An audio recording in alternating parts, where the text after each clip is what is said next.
This content is AI generated for informational purposes only and should not be directly used for clinical decision-making. Hello, and welcome back to the Neurosurgery Hub podcast. I'm Dr. Aris, Senior Attending Neurosurgeon. And I'm Dr. Alara, Research Fellow. Today we're looking at a fascinating new study from the 2026 edition of Neuroscience Research, titled Functional Recovery and Neuroplasticity Post-Hemispherectomy in Humans. It's a compelling review, Alara. Hemispherectomy has always been one of the most radical procedures in our field. It's interesting to see how the authors frame its evolution. It was introduced in the early 20th century, primarily for cerebral gliomas and intractable epilepsy. But for a long time, it was actually abandoned. Right, mostly because of the complications and high mortality rates back then. But the paper highlights a real renaissance in the procedure. Thanks to surgical refinements, perioperative mortality is now reported at a mere 0 to 1%. Because it's become so much safer, it's provided us with this unique human model for studying neuroplasticity. We aren't just looking at it as a last resort surgery anymore. We're looking at it as a window into the brain's capacity for functional redistribution. Exactly. The paper synthesizes evidence across several domains: sensorimotor, linguistic, visual, cognitive, and social. If we dive into the sensorimotor aspects first, which is often the first thing residents ask about, how does a patient even walk with an entire hemisphere missing? It's remarkable. The study notes that motor recovery commonly relies on alternative descending pathways. They specifically mention ipsilateral cortical recruitment. Essentially, the remaining hemisphere isn't just maintaining its own side, it's being recruited to handle functions from the side we removed. Which leads us to language.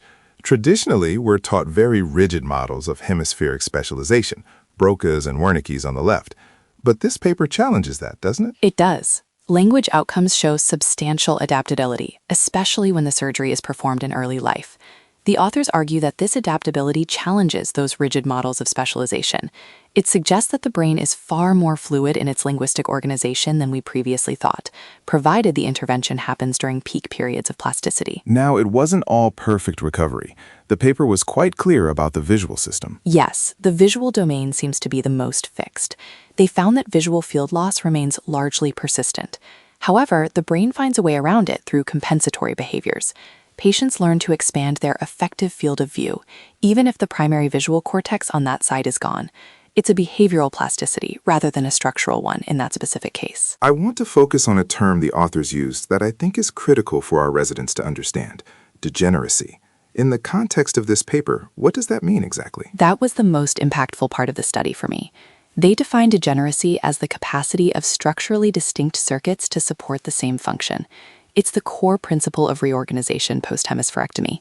Essentially, the brain has redundant, different pathways that can step up when the primary circuit is removed. And that explains the inter-individual variability we see in the clinic, right? Some patients recover almost full fluency or mobility, while others struggle. Exactly. The degree of degeneracy available to a specific patient might determine their recovery trajectory. The paper suggests this degeneracy framework is essential for understanding how the brain redistributes function across the remaining hemisphere. It's a powerful concept. Moving from the theoretical to the clinical, what does this mean for our post-op protocols? The authors conclude that these insights offer clinically relevant lessons for individualized neurorehabilitation. Since we know the brain is using these alternative circuits and ipsilateral recruitment, we can't use a one-size-fits-all rehab approach. We have to tailor it to the specific way that individual brain is reorganizing. It really reinforces the idea that the brain is not a collection of static modules, but a dynamic system capable of massive redistribution. It's a rare window, as they put it. Definitely. It's a shift in perspective, viewing the post-hemispherectomy patient not just through the lens of what was lost, but through the lens of how the remaining circuits are supporting function. Well, that's all the time we have for today. A big thank you to our listeners. We'll link the full neuroscience research paper in the show notes. See you next time on the Neurosurgery Hub.